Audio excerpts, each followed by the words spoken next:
Have you ever wondered what the most expensive bottle of rum in the world tastes like? Or maybe, what makes a single bottle of rum worth more than a luxury car or even a house? Well, today we're diving into the world of ultra-premium spirits to uncover the story behind the most expensive rum ever sold. Get ready, because this is a tale of history, craftsmanship, and incredible rarity. Let's set the scene. The year is 1940. The world is in turmoil, but in Jamaica, something special is happening at the Appleton Estate Distillery. This isn't just any distillery. Appleton Estate has been producing rum since 1749, making it one of the oldest and most respected names in the business. Here, amidst the lush Jamaican landscape, distillers were creating a spirit that would, decades later, become a legend. This legendary rum is known as the Wray and Nephew 1940s President's Reserve. Now, you might be thinking, Wray and Nephew, isn't that the brand famous for its overproof white rum? Yes, it is. But J. Wray and Nephew is also the parent company of Appleton Estate, and this particular rum is a testament to their shared, rich heritage. So, what's the big deal about this 1940s rum? It all comes down to a few key factors: age, rarity, and historical significance. The blend contains rums that were distilled in pot stills way back in the 1940s, and some of the rums in the blend are believed to be as old as 1915. Imagine that, a spirit crafted over a century ago, sitting patiently in oak barrels, developing complexity and character through world wars and massive global changes. This isn't just about being old, though. The aging process for this rum is what makes it so extraordinary. In the tropical climate of Jamaica, rum ages much faster than whiskey does in Scotland. The heat and humidity cause a greater interaction between the spirit and the wood of the barrel. This tropical aging imparts deep, rich flavors of vanilla, oak, and dried fruit, but it also means a lot more of the rum evaporates over time. This evaporation is poetically called the angel's share. After decades in the barrel, what's left is an incredibly concentrated, flavorful, and precious liquid. But the story gets even more interesting. For a long time, these barrels were almost forgotten.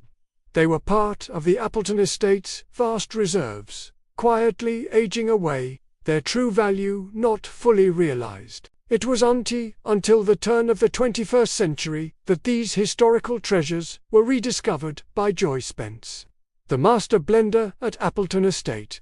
She is a true pioneer in the spirits world, the first woman to hold the title of master blender in the industry. Her expertise was crucial in recognizing the significance of these old barrels. Upon rediscovering them, Joy Spence and her team realized they had something truly unique on their hands. The rum inside was unlike anything else. It was a time capsule, a liquid snapshot of Jamaican rum making from a bygone era.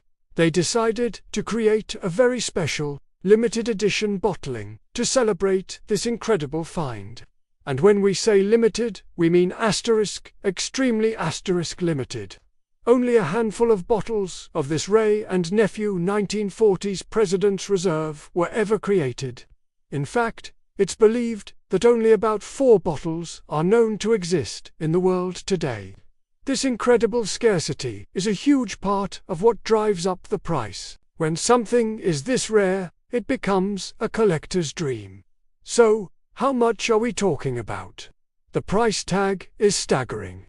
One of these bottles sold at a festival in Europe for over $54,000. That's right, over $54,000 for a single 750 milliliters bottle of rum. At that price, a single shot would cost you thousands of dollars. It makes it the most expensive bottle of rum in the world. Let's break down what makes it worth that much to a collector. First, the historical value. This rum was made using techniques and even sugarcane varieties that might not exist today. The pot stills used back then would have been different. the fermentation process unique to that time. It's a piece of living history. Second, the craftsmanship. The art of blending is incredibly complex. Joy Spence had to carefully select from these ancient barrels to create a final product that was balanced, elegant, and showcased the best of what was there. It's not just about mixing old liquids. It's about creating a masterpiece. Third, the sheer rarity. With only a few bottles in existence, owning one is like owning a famous piece of art. It's a status symbol, a talking point, and an investment. Collectors of fine spirits are always looking for the Holy Grail, and for rum enthusiasts, this is it. The bottle itself is also a work of art, a simple, elegant decanter that speaks to the quality of the liquid inside.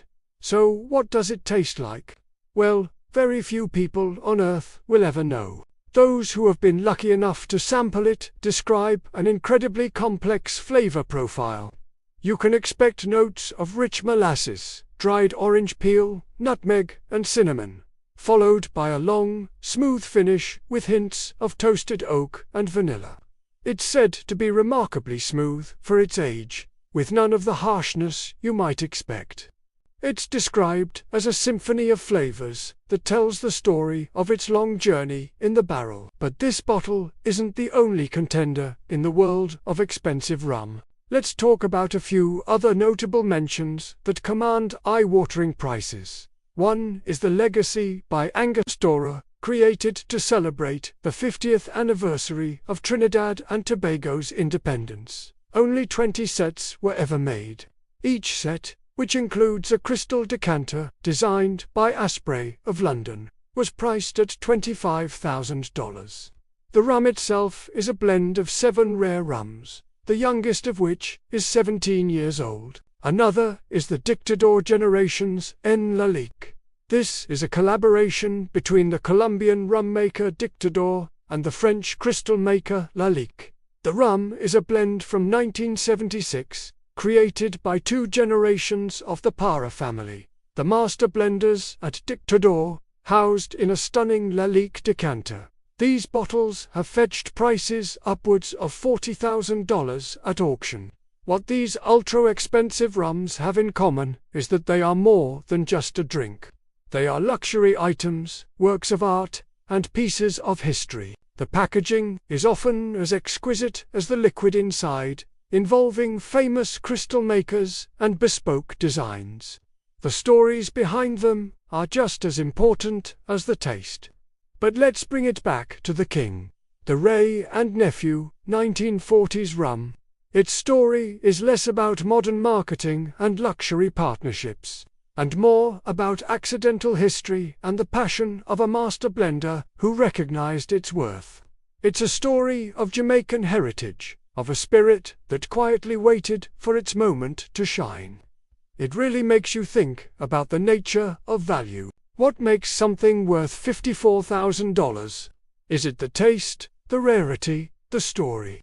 In the case of this rum, it's a perfect storm of all three. It's a reminder that sometimes the most valuable things are those that have been preserved by time, waiting to be rediscovered. While most of us will never get to taste this liquid gold, its story enriches the entire world of rum. It elevates the category and shows that rum can be just as complex, prestigious, and valuable as the finest single malt whiskies or oldest cognacs. It encourages us to appreciate the craftsmanship and history that go into the bottle we might have on our own shelf.